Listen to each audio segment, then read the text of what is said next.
There once was a shoemaker who, through no fault of his own, had become so poor that at last he had only enough leather for one pair of shoes. At evening he cut out the shoes which he intended to begin upon the next morning, and since he had a good conscience, he lay down quietly, said his prayers, and fell asleep. In the morning, when he had prayed as usual, and was preparing to sit down to work, he found the pair of shoes standing finished on his table.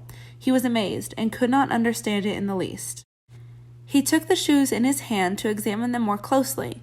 They were so neatly sewn that not a stitch was out of place, and were as good as the work of a master hand.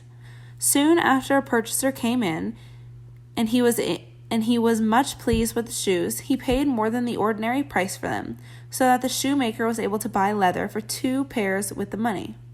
He cut them out in the evening, and the next day, with fresh courage, was about to go to work, but he had no need to, for when he got up, the shoes were finished, and buyers were not lacking. These gave him so much money that he was able to buy leather for 4 pairs of shoes. Early next morning he found the 4 pairs finished, and so it went on.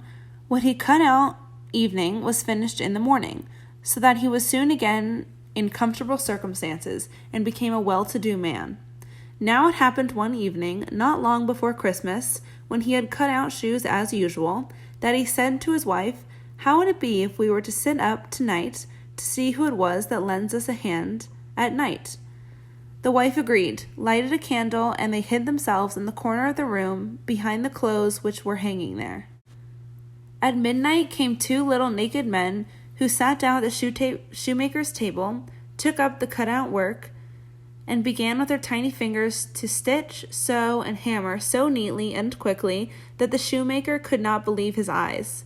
They did not stop till everything was quite finished, and stood completely on the table. Then they ran swiftly away. The next day the wife said, "The little men have made us rich, and we ought to show our gratitude.